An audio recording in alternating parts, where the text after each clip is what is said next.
Boa noite a todos e a todas, todos os colegas advogados, advogadas, todos que nos assistem pelo Zoom, também pelo Facebook, que estão nos prestigiando, em mais um evento da OAB Caxias do Sul, evento dentro da comemoração do Dia do Advogado, que a OAB tem a prática de comemorar como o mês da advocacia, né? Esse evento, todos os nossos eventos que a gente tem feito, eles só são possíveis graças aos nossos patrocinadores, que são a empresa R Master Sul, que nós temos o prazer de ter aqui a administradora, a doutora Catiane, que também é colega advogada, né? Obrigado por estar aqui nos prestigiando, Catiane. A Universidade Caxias do Sul, que é a nossa patrocinadora já em todos os eventos, né? E também temos o patrocínio das lojas R.A. Homem, Estilo Mulher e Moda Fitness Fashion. Essas lojas estão oferecendo descontos exclusivos para os advogados durante o mês de agosto. Basta entrar em contato aqui com a subseção para pegar um voucher aí para ter o seu desconto. Também temos o patrocínio da Nela Pietra Pizzaria, onde, doutor Sérgio, a gente está fazendo um resgate do dia do pendura, tá? Um meio pendura, porque daí o advogado paga só R$25 por uma pizza grande, né? Consumindo lá no local. E a R Master Sul e as lojas também a gente vai sortear aqui uns brindes dos nossos patrocinadores aqui ao final do evento. Uma assinatura digital e mais uns brindes da R.A. Homem. Até no final do evento a gente faz o sorteio.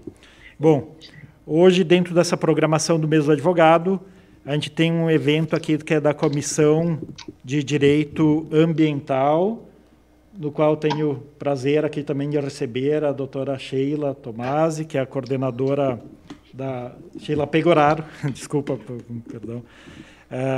Que é coordenadora da Comissão de Direito Ambiental. E quero agradecer já em teu nome todo o trabalho aí que a comissão tem feito, não só nesse evento, não só no mês da advocacia, mas em todos os eventos, né, e trabalhos, enfim, que a comissão tem feito ali, realizando aqui conosco. Obrigado, Sheila, também, porque é conselheira, né, também pelo trabalho que tem desempenhado durante a gestão. E para palestrar, nós temos, então, aqui conosco a honra e o prazer de receber o Dr. Sérgio Agostinho, agora colega advogado, mestre e doutor em Direito pela Universidade Federal do Paraná, professor universitário e magistrado estadual aposentado. Bem-vindo, Sérgio. É um prazer tê-lo aqui conosco, né? A gente antes se encontrava nas audiências e agora do mesmo lado do balcão, dá para dizer assim, mas isso que é o bonito, o bacana desse mundo, né, da operação do direito, né, que a gente acaba se encontrando, né, nos locais. Eu quero passar a palavra inicialmente, então, para a Catiane, para ela falar de algumas funcionalidades da empresa Master Sul, né, R Master Sul. Catiane, fica à vontade aí para dizer, porque são ferramentas importantes para a advocacia, né? Isso mesmo. Boa noite a todos que estão nos assistindo através das plataformas, a quem está aqui presente, presidente, doutora, e o mestre, professor, muito bom revê-lo, né, após tantos anos, também foi meu paraninfo, muito bom em vê-lo. Isso, então eu vou falar um pouquinho da nossa empresa, R Master Sul. Já estamos em parceria com a OAB há pouquinho mais de 2 anos, né, presidente? Pode ir.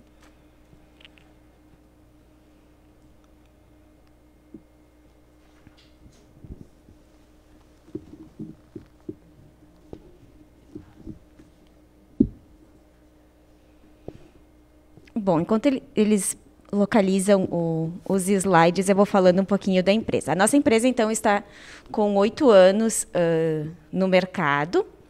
Nós fizemos pesquisas patrimoniais, certificação digital, busca documental em todos os lugares do país.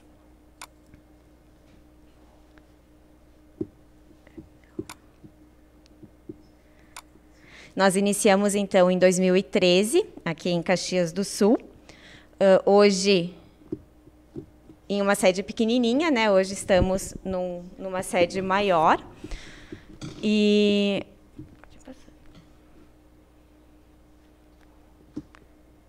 Isso. Em 2013 mesmo, a gente começou a trabalhar com a certificação digital. E em 2014... Em 2013, a gente começou a trabalhar com a certificação digital, sendo que em 2019 a gente se tornou uma autoridade de registro, onde a gente passou a ter vários postos de atendimentos aqui no Rio Grande do Sul e também outra sede em Anarrec, aqui na mesma cidade.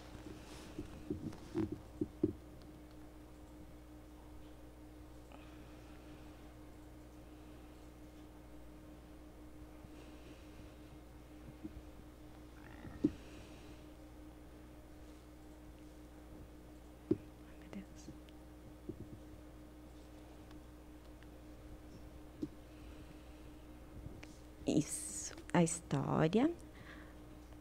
Pode passar.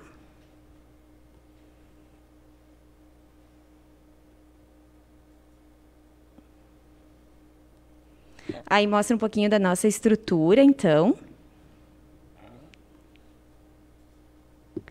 E os nossos serviços. A gente faz encaminhamento de averbações e de pesquisa patrimonial. Nesses 8 anos, foram mais de 10 mil encaminhamentos de averbações e mais de 45 mil pesquisas já realizadas. Nós fizemos também encaminhamento de protestos e fizemos também a busca de assessoria documental completa em todo o país. Certidões cíveis, serviços de certidões forenses, entre outros. Aí é um pouquinho dos nossos serviços, então... Registro de contratos, negativa de protestos, certidão de registro de imóvel, forenses, busca documental para a cidadania italiana, a notificação que nós encaminhamos também para todo o país e a certificação digital. Na certificação digital, então, temos todos, os principais tipos são o CNPJ, ECPF, NFE e CTE. Para os advogados, então, a gente utiliza o ECPF, né? Pela CertSign, inclusive, tem desconto, né? O valor do certificado digital é de R$ 130, onde a OAB, inclusive, nos fornece os tokens, né? Então, a gente tem lá, para o advogado não precisar vir aqui na OAB comprar o token e depois ir lá fazer o certificado conosco. Então, a gente já tem lá para ter uma melhor comodidade para o advogado.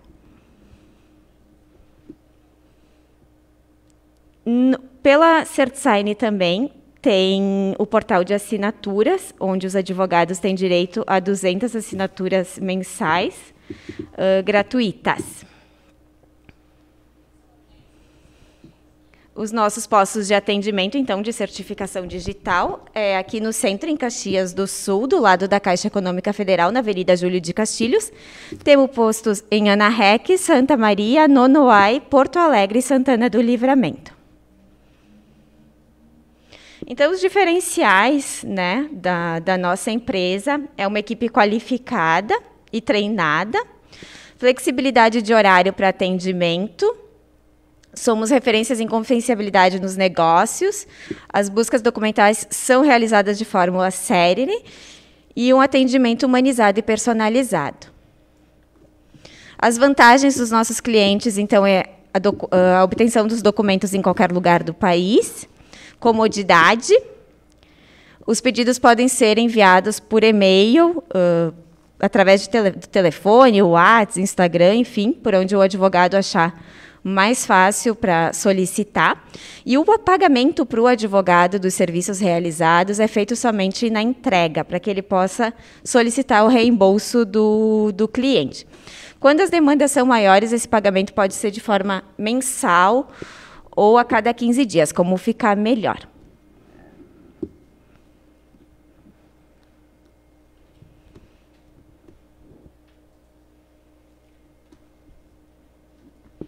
Agora a gente está com uma novidade, que é o nosso sistema, que já está saindo do forno, que o que vai acontecer? Todos os advogados que nos solicitarem pedidos vão receber um login e uma senha, onde as certidões ou o serviço que solicitarem, matrículas, enfim, vão todos para o nosso sistema. E, através de login e senha, vai conseguir acessar e ver qual que está o andamento do pedido. Então, essa é a nossa equipe, uma equipe jovem, que está pronto para atendê-los. Convido todos para conhecer o nosso espaço.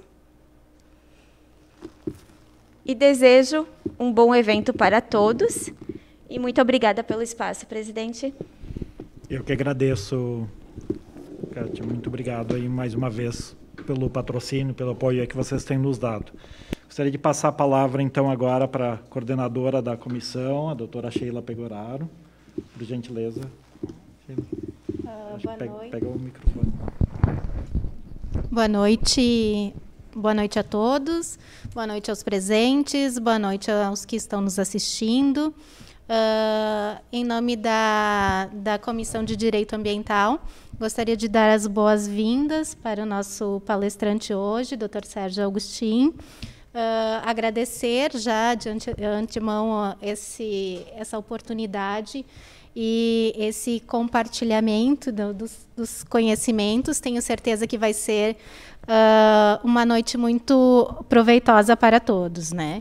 Então, em nome da Comissão de Direito Ambiental, e em nome de todos, eu gostaria de agradecer essa oportunidade e tenho a dizer, aproveitem, né? Que com certeza hoje vamos sair daqui com um conhecimento muito mais aprofundado, né? Então, passo a palavra para o Dr. Sérgio, para que ele nos brinde com a palestra de hoje. Pode ficar à vontade, doutor Sérgio. Até antes de falar, eu até gostaria de dizer, porque quando eu fiz o meu tempo de faculdade de Direito, eu tinha uma cadeira, eu não me lembro se ela era eletiva, mas acho que era eletiva, que era Direito Agrário. E, na época, nós aqui, me formei aqui na UX, né? Existia vamos dizer assim, na rádio corredor dos alunos, né? De que era uma coisa assim, meio até um pouco aérea, sabe? Porque aqui não... Porque o direito agrário seria mais uma coisa lá da fronteira, das grandes áreas, né? E aí acho que cabe agora ao senhor demonstrar ali o que mudou, então, de lá para cá, né? Que faz a situação atual, então, do direito agrário agora, de como é importante isso para a advocacia. Exato. Bom, inicialmente, então, cumprimento o presidente, doutor Rudimar Brulhato. Quer usar esse? Melhor.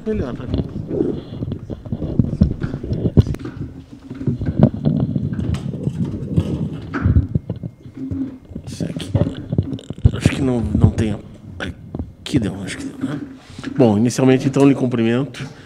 Agradeço o convite. É uma honra estar na sede aqui da Ordem dos Advogados, subseção de Caxias do Sul, que engloba também Flores da Cunha, São Marcos, Antônio Prado, e dizer que, fazer um primeiro registro, que eu sou advogado de carreira, né? Minha OAB é número 16.809, uma OAB antiga, então, né? Mostra que eu sou um dos antigos advogados, né? Durante um período da minha trajetória, assim, e efetivamente estive à frente de uma outra função, uma função pública que eu optei na ocasião, em razão de que minha família, eu sou de uma família humilde, né? Meu pai era comerciário, era balconista de uma empresa e não tinha ninguém na área jurídica, então sempre foi uma dificuldade, né, para quem não tem uma família tradicional já na área, de fazer uma trajetória, então, na advocacia, né? Porque é um profissional liberal, não há aquela remuneração mensal no final do mês. Então eu optei, na época, por fazer um concurso, cheguei a ser aprovado um concurso também para o Ministério Público, mas optei pela magistratura e agora retornei, né, a ser advogado, que eu sempre fui na minha trajetória. E, apesar de tudo isso, uma situação que também eu quero destacar é a minha paixão pela docência, né? Isso é uma outra coisa que não posso assim, né, me afastar, porque fui até tem uma colega aqui que eu fui paraninfo, né? Fui paraninfo de turma, fui paraninfo de muitas turmas na Universidade de Caxias do Sul e fui paraninfo em outras instituições. Trabalhei mais de 22 anos aqui na Universidade de Caxias. Fui professor na UBRA, fui professor na UniFTech, fui professor na FSG. Fui o primeiro coordenador de curso da graduação da FSG entre 2005 e 2009. Né? Fui coordenador do mestrado na Universidade de Caxias do Sul, né? E tenho a titulação acadêmica máxima hoje, né? Que é o doutorado que eu fiz na Universidade Federal do Paraná. Então, essa questão da docência também ela sempre foi a minha paixão, né? Minha paixão. Eu tenho essa vontade seria um exagero dizer que de transmitir conhecimento, porque senão seria se colocar como saber, né? Quando a gente nunca sabe o suficiente, nunca sabe aquilo tudo, né? E hoje a minha fala será exatamente nesse sentido, né? Eu vou fazer essa tentativa de um resgate aqui de uma parte do direito, né, que é o direito agrário. Então, a doutora Sheila, que está na comissão aqui do direito ambiental, exatamente assim, há um laço, né, há uma sintonia muito grande entre o direito agrário e o direito ambiental. Então, efetivamente, assim, agradeço e espero que eu possa falar aí para os que estão nos assistindo, para tentar fazer uma motivação, né, com relação a este tema que é o do direito agrário, que aí então será a minha fala aqui. Eu não sei se os senhores permanecem aqui, só para o problema da máscara, não sei como é que está. Cumprimentos presentes também, então cumprimento a todos. Tá bom, permaneço então tá ok. Bom, e eu quero exatamente isso, assim, de fazer uma demonstração, porque eu fui, presidente, eu fui o último professor de Direito Agrário da Universidade de Caxias do Sul. Era uma disciplina eletiva, efetivamente, né? Eu fui convidado, né, pelo professor que era o titular da disciplina e que é já falecido, nosso né, querido José Carlos Vanin, né, que uma pessoa que eu conheci, ele era advogado do Sindicato dos Trabalhadores, hoje agricultores familiares de Flores da Cunha, e nós fizemos um roteiro pelo interior do município, né, para fazer uma justiça preventiva. Era essa a ideia, né? Evitar, haviam conflitos de divisas, haviam conflitos que um animal, né, tivesse invadido a lavoura do outro, né? A questão das águas, que aqui é uma raridade na região, né? Então, eu fiz um trajeto junto com o sindicato e junto com o doutor Vanin, para falar sobre isso, né, sobre as questões que envolviam a agricultura familiar aqui regional. E aí ele disse, olha, Sérgio, como tu conheces a matéria, né, quem sabe tu fica no meu lugar lá na Universidade de Caxias do Sul, e foi quando ingressei na universidade. Depois fiz concurso e aí fui indo na minha trajetória. Mas eu iniciei efetivamente nessa situação e também tinha, em razão de ter trabalhado numa cidade que é uma cidade com agricultura muito forte, que é Ibirubá, no norte do estado, eu acabei sendo convidado, na época, para substituir o professor de Direito Agrário na Unicruz. Então, foi aí que me aproximei desta matéria, né?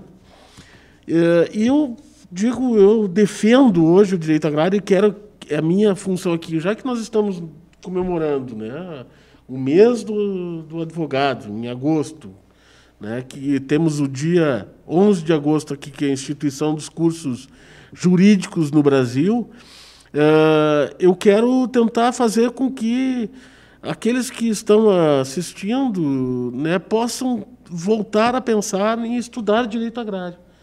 Né? Eu quero fazer aqui uma defesa, né, do direito agrário para que ele também retorne, inclusive, à grade curricular das universidades, né, e faculdades aqui de direito da nossa cidade e região. Veja, os números da agricultura no país são impressionantes hoje, né? Ninguém fala tão bem, né, da nossa economia como fala quando fala da agricultura, né? Em 2018, as exportações e me refiro aqui aos produtos da agricultura, foram de 96 bilhões de dólares. Um crescimento de um ano para outro de 13%. As importações, no mesmo período, foram de 14 bilhões. Ou seja, a nossa balança comercial teve um superávit de 81 bilhões. Se puder já acompanhar, daí eu já tenho os slides aí também. Já é o terceiro daí. Os produtos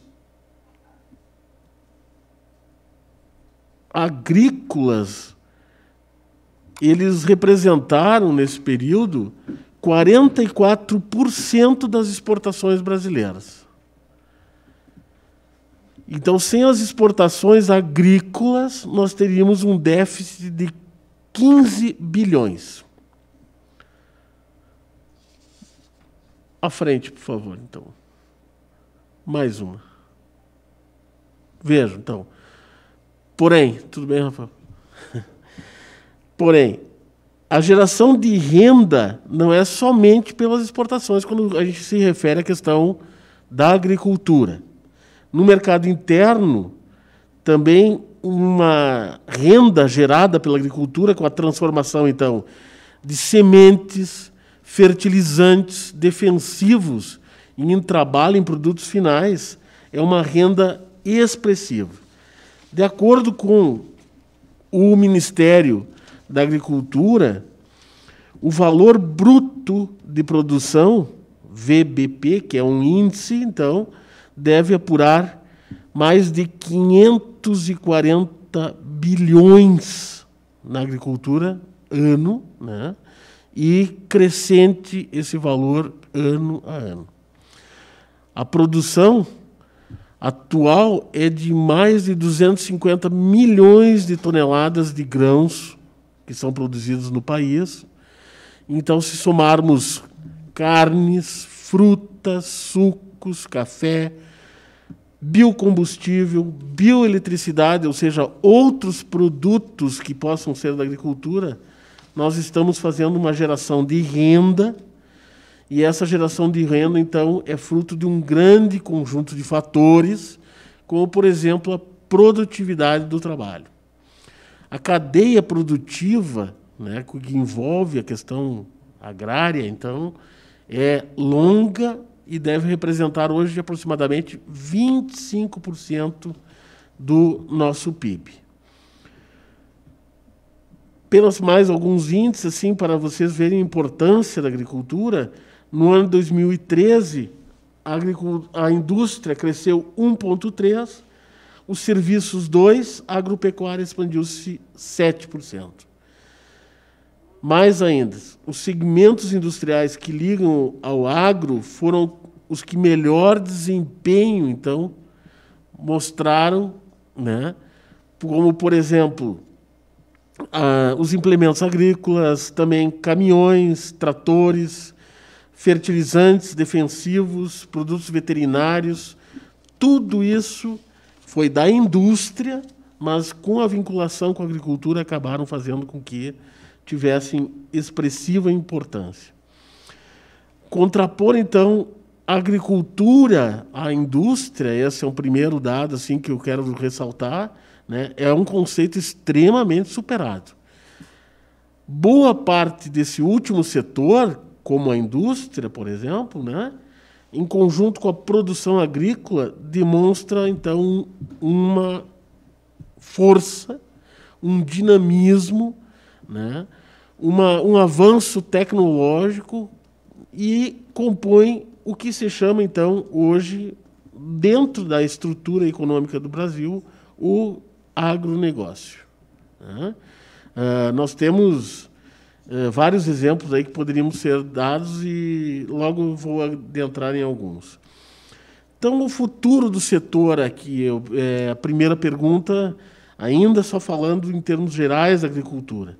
A curto prazo, né, estamos com economias aquecidas e consumidoras, e em termos de alimentos, vamos pensar na China, por exemplo, com um crescimento da demanda mundial de alimentos em 4% a cada ano.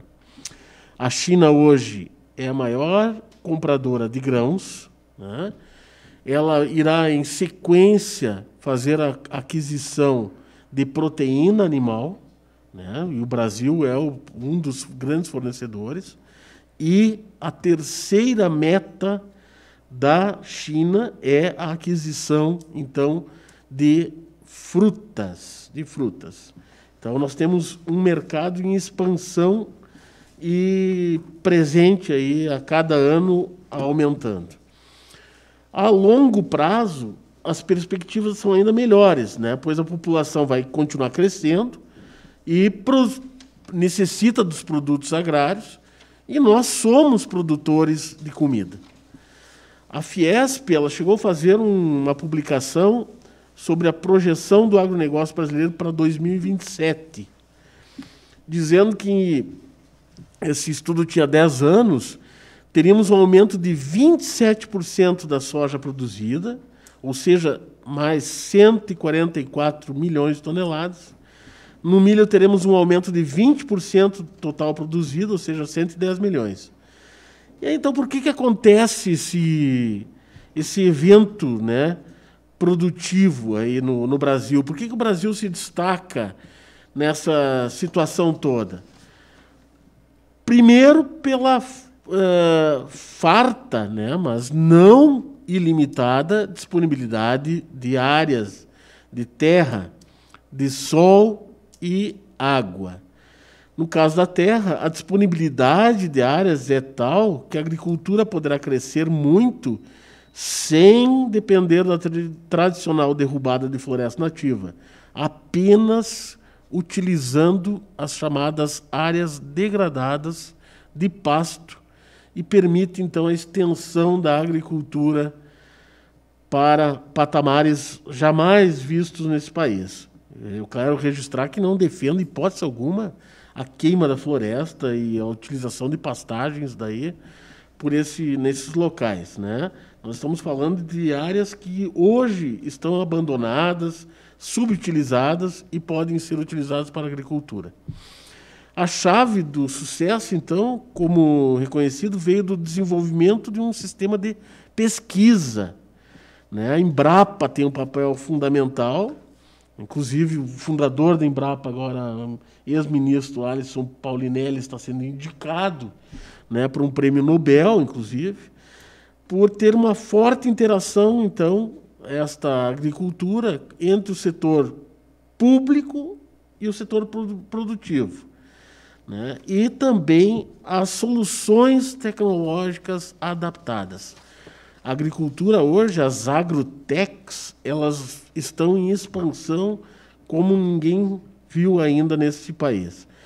Bom, e os desafios continuam, sim, eles aí continuam e aumentaram ainda, né? A infraestrutura do Brasil ficou pequena para acomodar o crescimento da produção e dos mercados.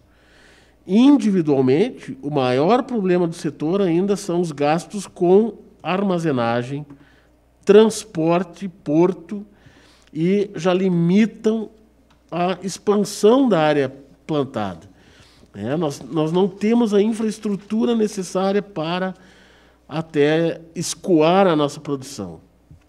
O que é necessário, então, para que nós tenhamos uma melhora?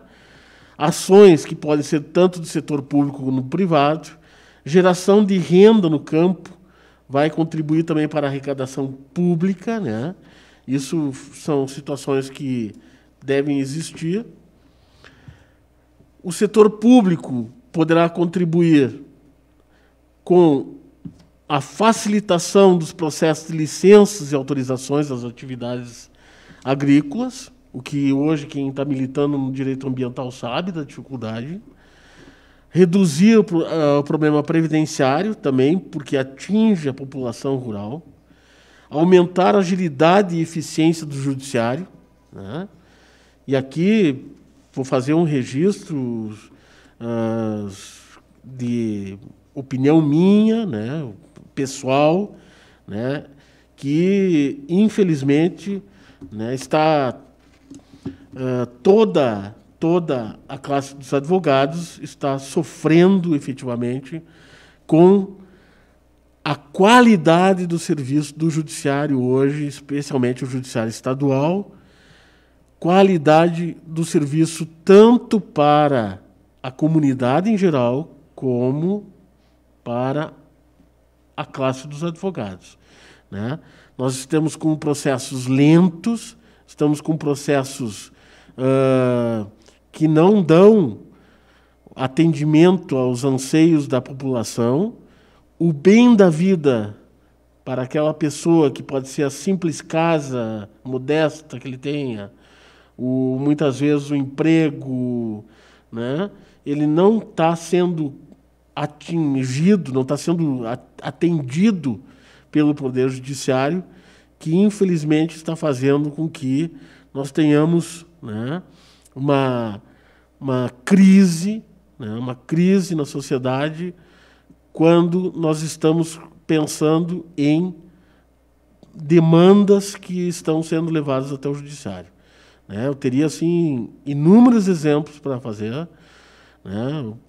Os colegas hoje de Flores da Cunha, por exemplo, estão se manifestando, os jornais todos estão se manifestando.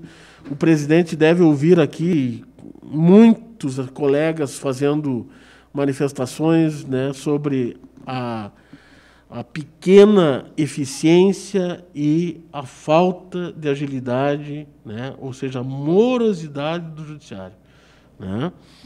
Eu, às vezes, fico pensando se, quando eu lá estava, eu tinha também a mesma correspondência para a população. Então, se eu tinha, eu peço desculpas de público aqui, porque, efetivamente, era um serviço que não era um serviço da altura de que deve ser o judiciário para uma comunidade.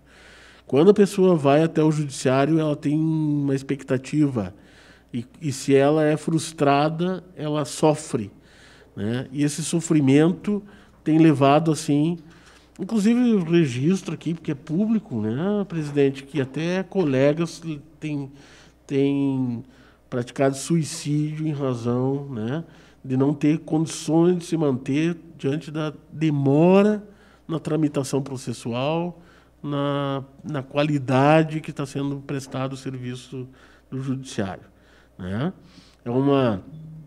Não é uma crítica, né, mas é uma observação que é uma observação pública hoje, né? Então, a própria agricultura e o próprio poder público, com o aumento e a agilidade da eficiência do judiciário, vai contribuir também para o desenvolvimento econômico, e aqui estou falando da atividade agrária. Também simplificar o sistema fiscal e tributário é outra reclamação, e a redução é necessária da criminalidade no campo. Então, tais reduções implicam em alterações de direito administrativo, ambiental, constitucional, tributário, processo penal e o que interessa mais aqui desse ramo, então, do direito, que é o chamado direito agrário, rural, né, fundiário em alguns lugares, do agronegócio, e faço primeiro o esclarecimento de qual é esse ramo, né? A França, Portugal, Argentina utilizam, então, a expressão rural. Itália, Espanha, Chile, a expressão agrário. Entendemos que o correto é usar o adjetivo agrário. Rural tem origem na palavra ruris, né, que é distante da urbis, da cidade. Então, é um conceito geográfico. O direito rural seria aquele que é o direito que deve ser aplicado fora da cidade. E agrário está ligado à produção, à ideia de destinação da terra, independente da localização. E até aqui menciono um exemplo de um processo que atuei na comarca de Caxias do Sul, de uma senhora em Galópolis, quem se dirige de Galópolis para Caxias, para o centro de Caxias do Sul, é Caxias também, né? E fica uma propriedade à direita, né, da RS, que, aliás, é BR-116, que fica à direita, assim, a última residência, e ela questionava o pagamento do recolhimento de taxa de lixo e o IPTU, porque ela não tinha, apesar de estar dentro do que um decreto municipal considera como perímetro urbano em Galópolis, ela tinha uma propriedade rural, né? Tinha uma propriedade que não tinha o recolhimento de lixo. Ela tinha que caminhar e vir até a BR-116 para fazer o despejo do lixo, né? Na lixeira lá, que daí sentiu o recolhimento. O que aconteceu, então? Fiz até uma vistoria, fui até o local, fiz uma inspeção, né? Fotografei, coloquei no processo e mostrei que a atividade dela é uma atividade ainda agrária, né? Independente da localização geográfica. Era pela destinação do seu imóvel.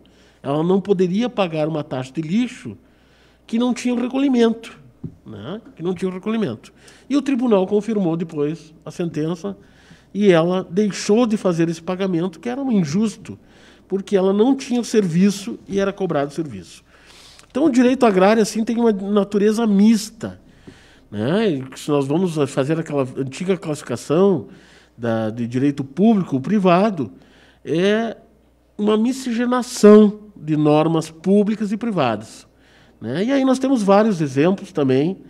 Nós temos normas constitucionais, nós temos o Código Civil, que é das relações entre os particulares, nós temos a legislação ambiental, né, que tem um interesse público e muitas vezes, né, afeta a propriedade privada. Então, o direito agrário tem uma natureza mista, é pública e privada. Porém, o elemento fundamental... Isso, obrigado. Porém, o elemento fundamental do direito agrário é a justiça social.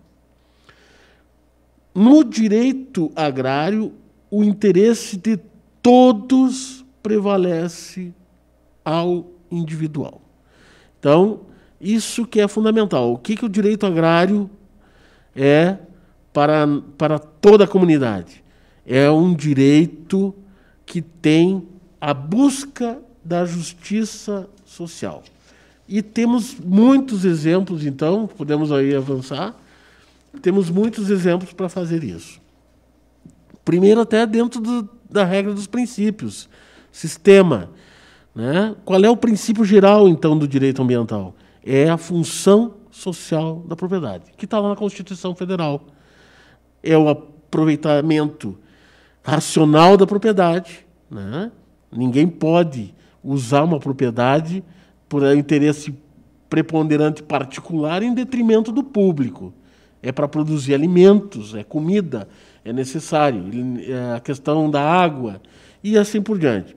A utilização, então, dos recursos naturais, ambiental, ele não pode ofender o ambiente, né? Ele pode usar, dispor da sua propriedade, sim, mas ele tem que respeitar a sua função principal, que é a coletividade na propriedade rural.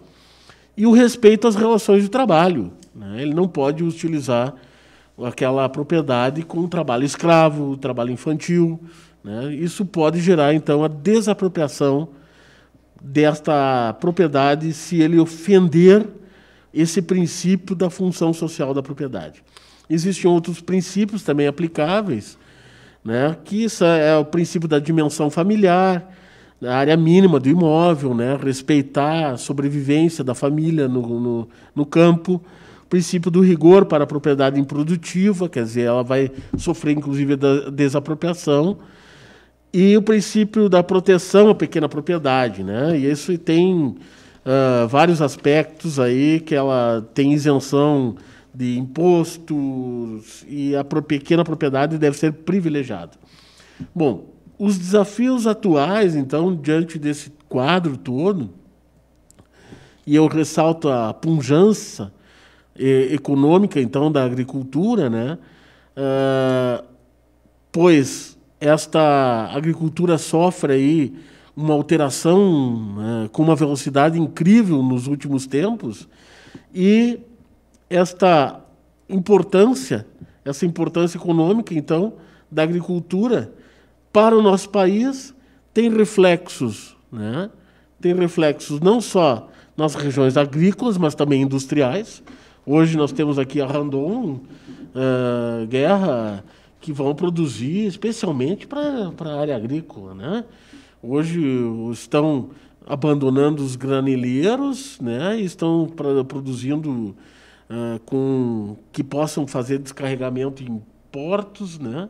E é o principal utilizador da indústria, né? Consumidor da indústria é a agricultura hoje. O comércio e o serviço também se ajustam ao poder econômico do agro, né? Então, apenas como exemplo, né? Eu acho que está um pouco adiantado. Não, mais à frente, desculpe. Mais à frente, tem mais uma. Aí. Então, a indústria, os implementos rodoviários, que eu já falei, o comércio em razão da agricultura forte, né? Ele comercializa veículos. A gente sabe que o pessoal gosta de uma caminhoneta grande, assim, né? No interior, mas é a questão é para transportar mercadorias também e é segurança. E serviços, né? Dá maior empregos, né? Até tecnológicos, avanços e jurídicos, né? Também, e aqui é mais uma busca, então, de tentar convencer os colegas aí de darem importância ao direito agrário, né? Então, com toda essa atividade econômica, né, há grandes repercussões jurídicas, né? E vou mencionar algumas aí na frente. Impossível, então, uma relação que esgote os atuais desafios aí, né? Mencionarei alguns aí, então, né, que são alguns temas do direito agrário que hoje nós temos na realidade, e gostaria de reforçar mais uma vez que os colegas dessem atenção a esta toda questão que envolve a atividade agrária. Veja, nós temos a questão da posse, né? Eu vou mencionar alguns institutos aqui, né? A posse agroecológica, então, que é para aquelas comunidades tradicionais, não estou falando apenas da Amazônia aqui, mas estou falando também de vários locais onde está implantado o Sistema Nacional de Unidades de Conservação.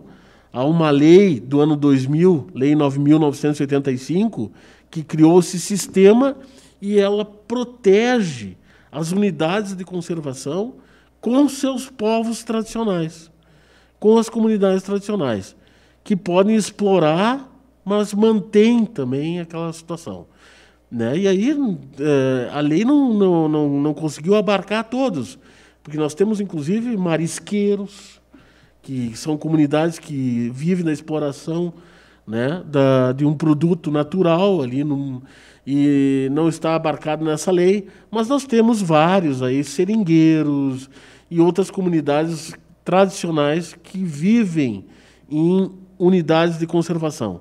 Até um ponto interessante que uma unidade de conservação pode ser estabelecida pelo particular.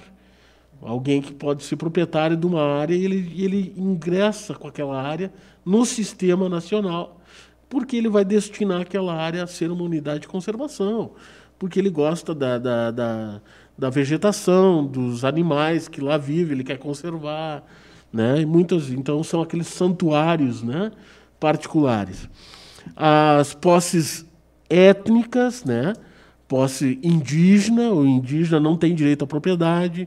Nós estamos hoje com um julgamento no STF importantíssimo que envolve isso, que pode atingir muitas propriedades, né? A posse quilombola, nós temos todo um regramento no país e cada estado regra, né? Há todo um estudo arqueológico, científico que vai afirmar que aquela área era uma área que foi utilizada por quilombolas e permanece daí a posse em favor dessas etnias, né? E a posse da agricultura comum, que isso aí são inúmeros os conflitos hoje existentes na área agrária. A propriedade também, né? A propriedade e o regime jurídico. Nós temos as terras públicas todas, as terras que são devolutas, as terras que estão sendo utilizadas por exploradores hoje, né? Nós temos os terrenos de marinha, que é uma outra questão que envolve aí a agrária, né? Os terrenos que são explorados por determinadas comunidades ou mesmo devem ser protegidos, né? Mais uma questão ambiental aí. E aí faço uma referência a um processo que está em andamento na Justiça Federal, que é o restaurante Bali High, que a minha colega Letícia Lima está atuando, né, é uma defesa de um proprietário de um restaurante que está na faixa de areia. Quer dizer, ele está lá há 30 anos, mas o Ministério Público quer que desocupe agora, né, entendendo que é terreno da Marinha e não pode ser explorado pelo particular. As várzeas, né?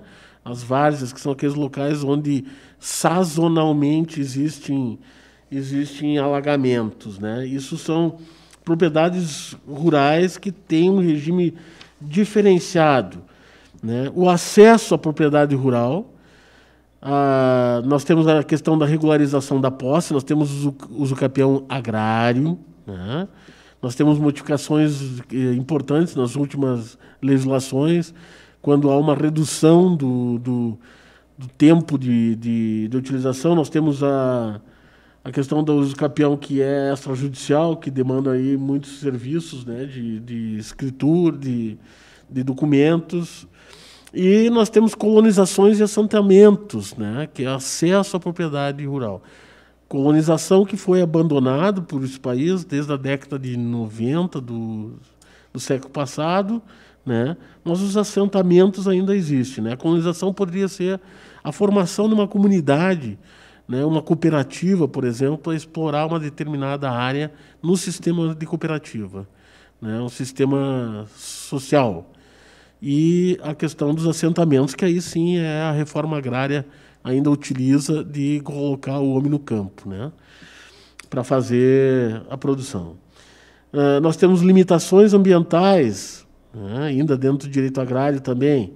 A reserva legal, né, reserva legal que, instituída, agora todo mundo deve fazer a declaração do cadastro ambiental rural e destinar lá. Na Amazônia, a reserva legal é 80%. Outras áreas, no Cerrado, menor. E aqui, geralmente, em termos de demais áreas, cada propriedade rural deve destinar 20% para a sua reserva legal, né? Ele coloca aquilo lá, ele pode explorar, ele pode, né? Assim como se ele não tem mais, ele pode pegar e arrendar de um vizinho que tem mais do que a quantidade mínima e fazer esta utilização. Então, são contratos que surgem dentro da área rural e que devem ser objeto, né, da análise do advogado. As servidões, né? Servidão tanto de trânsito, inclusive, né? As margens de rios devem ser observadas. Servidão minerária para exploração de minérios naquela área, servidão florestal é uma outra forma, né? E nós não temos mais a área de preservação permanente, foi abolida com o novo Código Florestal, né? Nós temos os contratos agrários, eu estou aqui querendo que os colegas vejam como nós temos matérias, né, que podem ser de estudo e da assessoria jurídica permanente. E é um campo enorme que o agrário oferece aos advogados, né? Os contratos agrários, contratos de arrendamento, parceria rural, contratos de pastagem e invernagem que nós temos aqui na região, nos campos de cima da serra, e os contratos de exploração florestal também, né? Toda essa área de reflorestamento que nós temos. Nós temos as questões que quem é ligado mais a questão previdenciária, né? A questão do trabalho, nós temos a previdência especial, nós temos o trabalhador rural, que ele tem figura, nós temos normas específicas de segurança de trabalho ao trabalhador rural, que o Ministério Público do Trabalho hoje fiscaliza com muito afinco, né? Principalmente aqui nas questões que envolvem safras, né? Nós temos grandes problemas aí com o trabalhador rural sendo subcontratado nas épocas de safra, porque depende de uma safra toda manual, como para maçã, para uva, enfim, todas essas situações, né? E a fruticultura, relembro que a China está interessadíssima, depois dos grãos, depois da questão que envolve proteína animal, depois as frutas serão a grande compra da China no mundo. Temos as questões de políticas agrícolas, o crédito rural, né? Nós temos previsto o crédito rural na Constituição Federal, no artigo 187, inciso 1, na lei também 8171 de 91. Nós temos o cadastro de imóveis rural, não é o CAR, né? É um cadastro onde tem uma finalidade que ainda do Estatuto da Terra de dizer quem é o proprietário daquela área. Nós temos todo o seguro rural, que nos últimos anos são bilhões de indenizações, e o advogado pode prestar uma assessoria também nessa área. Nós temos ainda a questão da sucessão familiar, aí, que, principalmente na nossa região, com pequenas propriedades, né? Fazer o planejamento sucessório, né? Fazer com que ocorram partilhas em vida, evite os litígios, né? Todas as populações hoje, as comunidades, seja rural ou urbana, estão evitando os inventários pelos custos. Nós sabemos que o governo do Estado, né, está pleiteando o aumento do imposto de transmissão causa-mortes, e aí fazendo com que seja muito caro esse tipo de sucessão. Nós temos questões penais, a segurança no campo, os crimes ambientais, né, doutora Sheila, que nós temos o problema da caça, né, que é um problema também,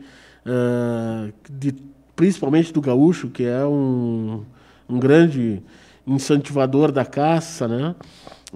E aí, só para exemplificar, de Flores da Cunha tem um pessoal que saiu para caçar javali, porque destrói tudo mesmo, né? A única possibilidade que tem hoje de caça, e eventualmente são repreendidos aí pela autoridade policial.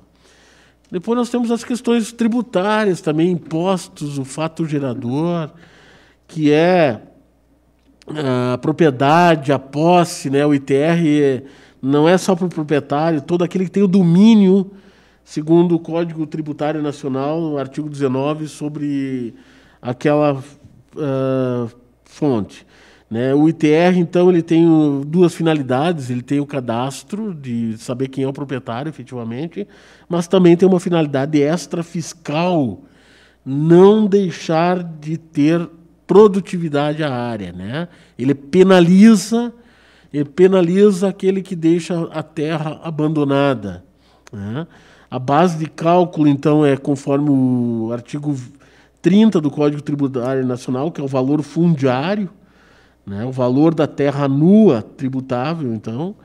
E nós temos também alíquotas diferenciadas que vão aí, estabelecidas na Lei 9.393/96, dizendo quanto maior produtividade, menor o ITR. Né? E nós temos outras situações todas que, só para concluir, né, não há slide não, só para concluir, nós temos a recuperação judicial hoje do agricultor, né, que tem sido admitido pelos tribunais. Né? Antes exigiam que ele estivesse inscrito na junta comercial, nada. Nós temos os contratos aí de commodities hoje. Hoje nós não podemos estabelecer nada em valores, em moeda estrangeira, mas o STJ aceita que as commodities, né, os sacos de soja, sacos de café, que são contratados porque o mercado estabelece, o mercado internacional, o preço em dólar. Né? Então, ele permite que seja aceito esse tipo de moeda em contrato, né, numa excepcionalidade. Então, nós temos a questão da proteção de dados hoje aí, né? Nós temos a produção hoje, e está aumentando ano a ano, tem uma rastreabilidade. Né? Então, nós temos questões hoje, eu posso falar da Racif, que teve um produto examinado pela Vigilância Sanitária em São Paulo, né? E lá, segundo a vigilância, teria sido encontrado um defensivo que não é permitido. Né? Acontece que a armazenagem lá daquele ambiente fez com que contaminasse, né? Porque eles tinham lá aquele defensivo e acabou contaminando esse produto, mas tem a rastreabilidade. E hoje essa proteção de dados ela é uma proteção que nos países europeus é estudada, e porque acaba envolvendo até um dado sensível aí, né? Que é a saúde. Né? Se houver alguma contaminação, houver alguma situação de um produto que ele tenha afetado a saúde da população, ele vai ter que ficar dentro de uma certa categoria aí, que proteção desse dado.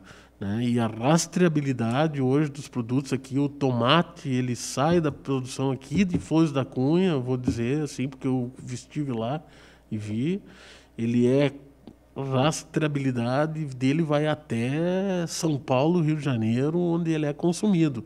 Se houver alguma situação de contaminação, alguma coisa, o consumidor vai poder identificar, os órgãos de vigilância também vão poder identificar onde ocorreu essa contaminação e penalizar aquele que contaminou indevidamente o alimento, até porque a segurança alimentar é outro grande tema aí que a gente coisa. Então, presidente, assim, eu quando ainda estava na faculdade, eu recebi um livro, podem ver que a capa está um pouco amarelada, assim, né? Que nem minha certidão de nascimento. Direito Agrário, é um livro italiano, né? Na época eu me apaixonei, né? E sempre foi um tema que gostei muito de estudar. Né? E ainda hoje, repito, né, defendo que as universidades retomem nos seus currículos, né, na sua grade curricular, a disciplina de Direito Agrário, apesar de ter toda essa sinergia aí com o direito ambiental, né, com o direito constitucional, com o direito tributário, enfim, mas é uma disciplina que deve retornar. não só como disciplina, mas como atividade advocatícia, atividade do advogado, né? Por isso eu conclamo meus colegas advogados que observem, que deem mais importância a esse setor, né? Mostrei no início aqui que a agricultura hoje é economicamente forte, né? Por consequência, há demandas, né? E também requer, muitas vezes, segurança jurídica com contratos bem feitos, efetivamente com situações que devem ser dadas a aquilo que o campo está produzindo, né? E a importância disso tudo é a importância também para a própria comunidade, né, urbana. É importante para a indústria, é importante para o comércio, né, é importante para os serviços, e a advocacia aí é um serviço que deve dar atenção, porque pode ser um grande campo de trabalho.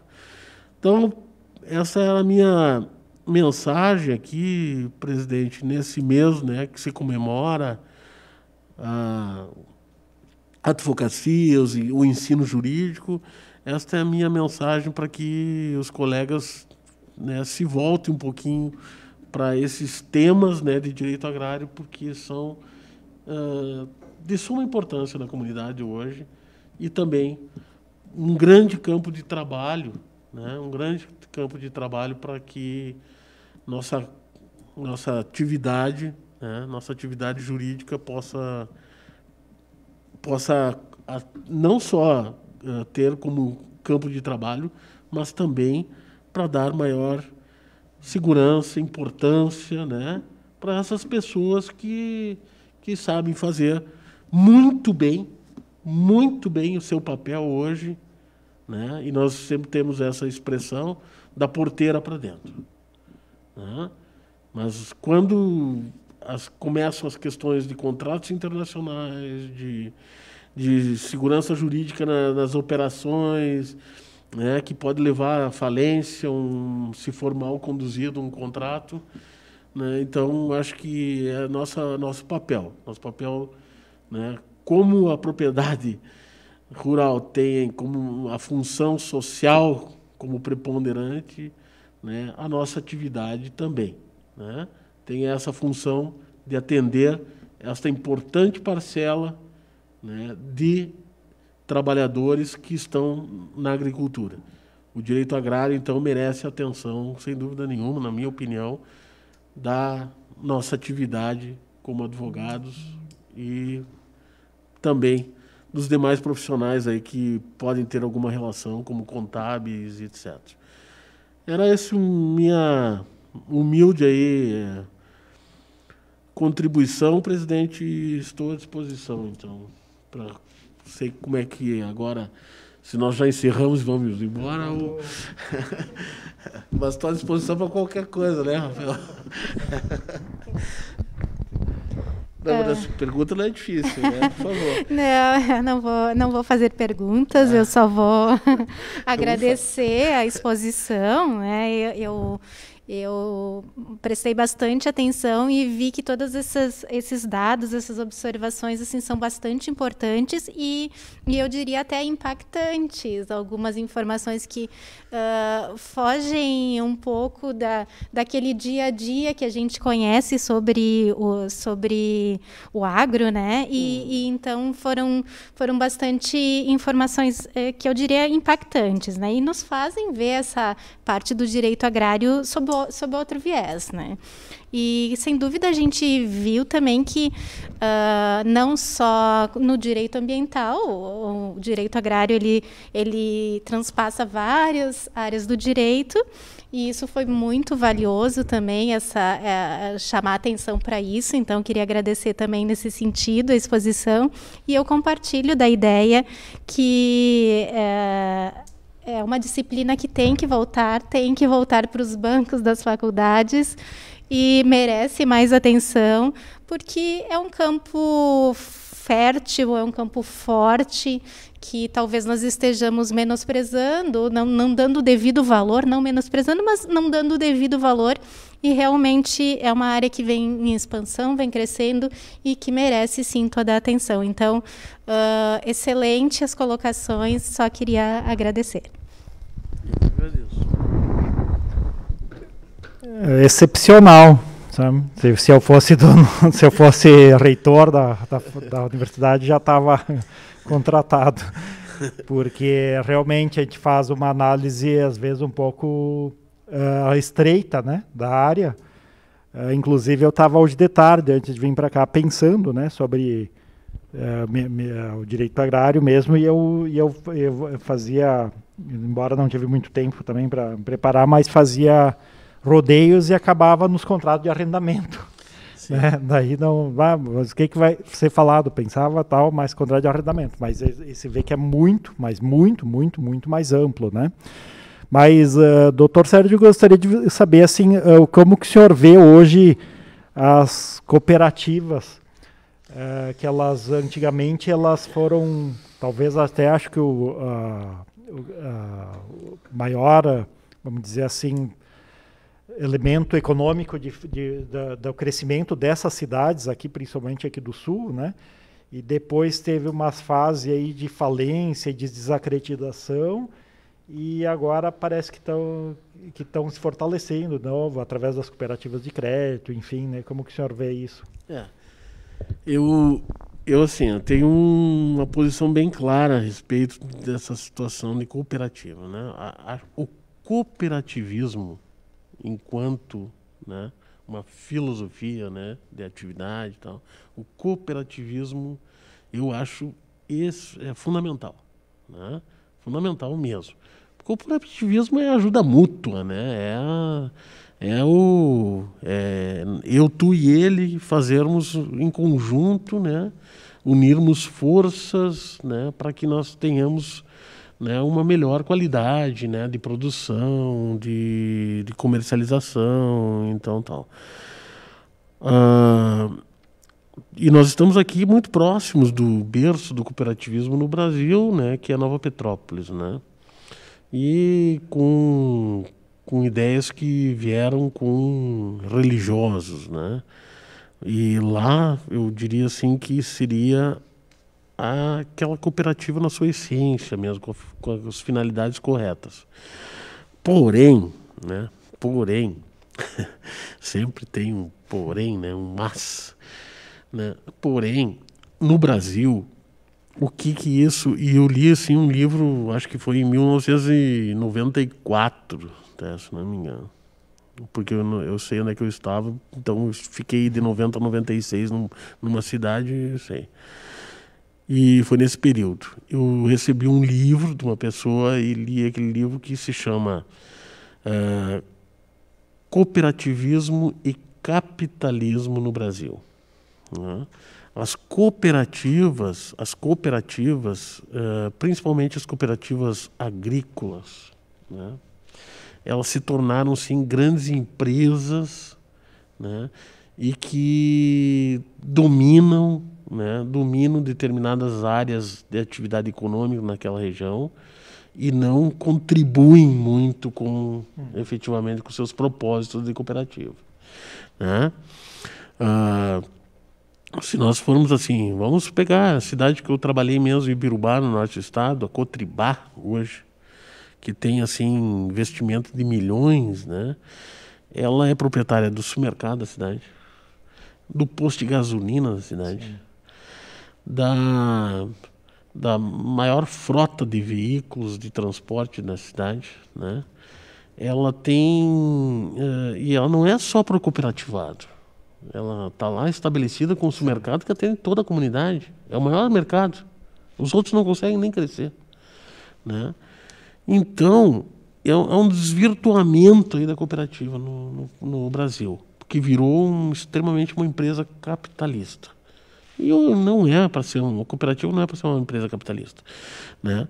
E aqui, claro, aqui na região aqui da uva e do vinho, né, nós temos algumas situações que às vezes né? Parece-me que são cooperativas mesmo, que onde o agricultor, o pequeno agricultor aqui se faz uma união e coisa, mas também eu não vejo sentido, por exemplo, assim, da Nova Aliança, por exemplo, hoje em Flores da Cunha, que são a junção de várias cooperativas, né, querer fazer um empreendimento imobiliário dentro da cidade, né? Inclusive querendo mudar o plano diretor, porque lá o local só permite em 3 andares. Eles fizeram uma proposta ao município de querer construir um arranha-céu dentro da cidade, que não tem sentido, né? Porque se faltasse espaço para expandir o perímetro urbano, vai lá, né? E não é a atividade deles. Não é. A cooperativa tem que ser para aquela finalidade. Tem que atender os interesses do cooperativado, né? Então, essa minha visão assim, é bem clara e bem ampla, né? Claro que nós temos cooperativas sérias, né? Temos cooperativas sérias, mas é isso que nós temos que reforçar. O cooperativismo, então, eu sou favorável, né, à ideia de cooperativa, né, com a finalidade que tem uma cooperativa, porém, o que nós temos, assim, às vezes, é um desvirtuamento, né? Posso falar da cooperativa da minha cidade, a Cotribá, aliás, a Cotrisal, Cooperativa Tritícola Sarandi Limitada. Eu tenho lá, o presidente ficou 40 anos. Sim. Uhum. Ficam de dono, né? É dono. Sim. Dono. Eu fui visitá-la há pouco tempo, fui visitar a cidade, não ele, né? Sim. O filho dele tem hoje uma frota. Ele era um pequeno agricultor. Era, né? Tem uma frota hoje de aproximadamente 100 caminhões. Bah. Então, minha opinião está dada. Certo. Aí tinha um professor meu que dizia que era o cooperativismo é o comunismo trabalhando para o capitalismo, né? Não deixa de ser essa função da hoje. É uma pena, né? Porque eu vejo assim, eu quero dizer assim, que há um desvirtuamento da atividade cooperativa, né? Há um desvirtuamento, né? Olha, que bom se nós pudéssemos, né? E hoje existem cooperativas de catadores, né? Cooperativas, sim, são. É essa a proposta, né? A cooperativa é a junção, é a união de esforços, né, para uma finalidade, né? Agora, fazer uma cooperativa virar uma grande empresa que sufoca todo o comércio local, todas as demais atividades, aí perdeu sua função. É a minha opinião, né? É a minha opinião. Perfeito. Quem quer fazer mais alguma colocação? Pô, Rafael, eu te convidei para vir fazer uma pergunta. Né? Então tá, deixa assim. É que ele é do Rio de Janeiro, né? Assim, ele é do Rio de Janeiro, não tem direito agrário no Rio de Janeiro.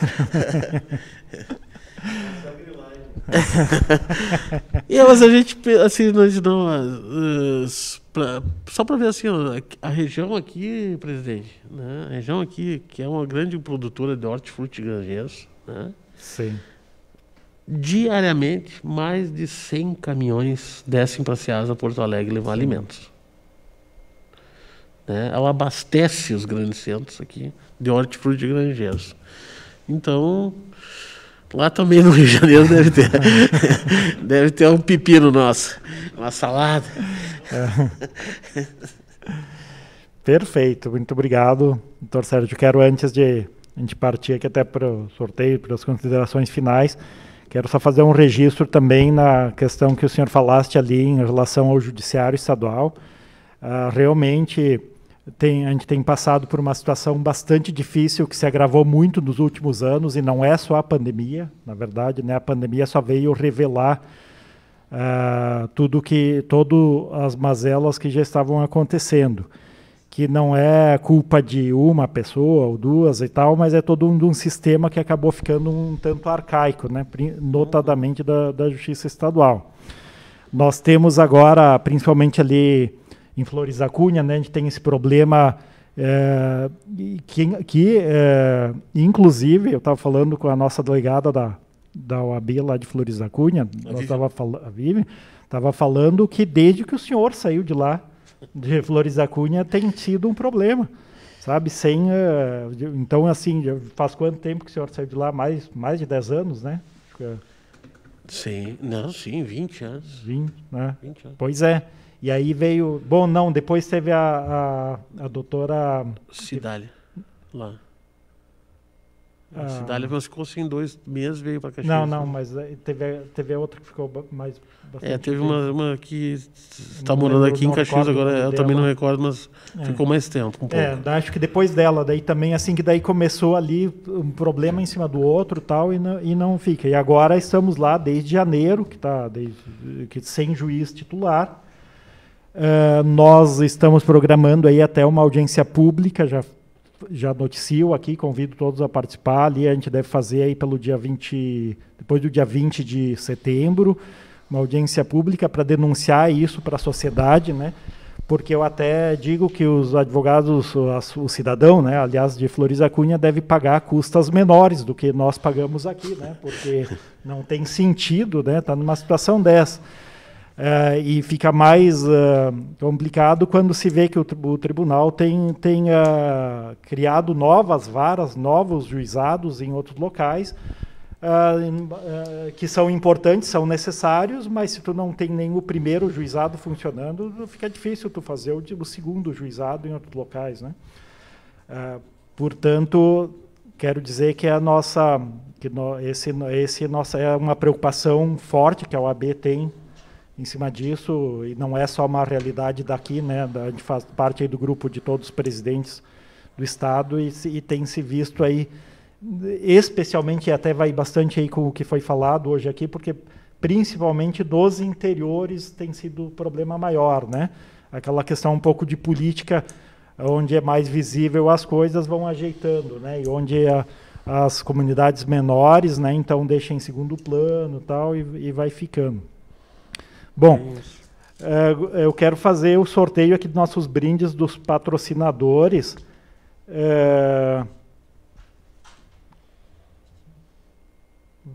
Vamos fazer assim, tem... Eu acho que a presença física que tinha ia ser privilegiada. Sim, vai boa, né? Tá, mas tem... Pô, eles tiveram esforço de vir aqui pessoalmente, né, e tal. Tá certo. Então vamos fazer isso. Vamos fazer eu só vou fazer então só diz um número de... São 3, né? Oi? São 3 brindes que tem, né? Eu acho que 2 aqui para palestra, para os presentes. Para a grande massa que está aqui, 2. E o outro fica para o virtual, aí, que estão em casa. Lá. Então, para quem está em casa, vamos fazer, por gentileza, diz um número de 1 a 23. 17. 17, Isa. Camila Gomes. A Camila, então, ganhou um certificado digital da R Master Sul, válido por 3 anos. Legal. Só entrar em contato aqui conosco amanhã para pegar o certificado digital. Tá? E os outros 2, então, a gente faz o sorteio aqui. A gente pega os números de vocês daqui a pouco. Depois, na sequência, a gente faz. Quero agradecer mais uma vez a Comissão de Direito Ambiental pelo evento que organizou hoje, por todo o trabalho aí que vocês têm feito, né? Então, a gente está pleiteando também, através da comissão, a gente integrar o Conselho, né, de Meio Ambiente aqui da cidade, que a OAB não faz parte. Nós fizemos o requerimento, falamos com o secretário lá e temos a esperança aí que seja aceita essa proposição, porque a gente acha que é importante a OAB ocupar esses espaços também. Quero convidá-los para segunda-feira, todos participarem do evento, também às 19 horas, aqui nos canais do Zoom e do Facebook, com o professor Alexandre de Lima Vanderlich, Acordos Penais Empresariais. Então, todos convidados. Basta se inscrever pelo Simpla ou acompanhar ali pelo Facebook. E também convido a todos os colegas advogados, advogadas, também, doutor Sérgio, para o dia 31, a gente vai fazer um café café com experiência lá do Sambuara Hotel, tá? Às 8h30 da manhã, como encerramento do mês do advogado. É só entrar em contato aqui conosco e se inscrever aí para participar desse café aí, que porque a gente tem trabalhado aqui durante o mês do advogado, desde o início da gestão, com 3 eixos, né? Um é de cultura jurídica, aperfeiçoamento profissional jurídico, como foi o de hoje. A gente tem trabalhado outros temas que são de cultura geral, como foi o de ontem, que era sobre direitos humanos, mas num viés mais voltado para populações de rua. Tivemos, durante o mês do advogado, exposição de arte fotográfica, enfim, uma série de eventos assim, também de cultura geral. E tem alguns eventos que a gente faz aí de confraternização, como é esse agora do café, no dia 31, porque também a gente entende que a OAB, a partir dos processos virtuais, a OAB passa a ter um papel muito importante em formar a relação entre os advogados, né? Porque antigamente a gente se conhecia nos balcões dos fóruns, no café do fórum, isso aí a tendência é desaparecer, né? Então a ideia é que a OAB passe a ter mais importância nesse tipo de congregar os advogados. Porque o advogado que não conhece o colega passa a ter uma classe mais fraca, né? Uma classe, se eu não sei o teu problema, tu não sabe o meu, a gente acaba não se unindo, né, para trabalhar junto essas demandas. Bom, doutor Sérgio, eu quero agradecer muito o senhor ter aceito o convite, ter participado aqui conosco, emprestado aí seus conhecimentos, se disponibilizado nessa noite fria, né, de quinta-feira, no inverno que não termina mais. Mas muito obrigado mesmo, né? Como o senhor disse, o senhor é advogado e aqui é a sua casa. Então, obrigado mesmo de ter comparecido aqui conosco. Eu que agradeço. Tá certo. Obrigado a todos os colegas aí que nos prestigiaram pelo Zoom, presencialmente, e também os que nos acompanharam pelo Facebook. Essa palestra fica gravada no nosso canal do YouTube, é só procurar ali o YouTube OAB Caxias do Sul, que fica para a posteridade também, para que, eventualmente, se alguém não conseguiu acompanhar. Boa noite a todos e a todas, e até segunda-feira, no próximo evento.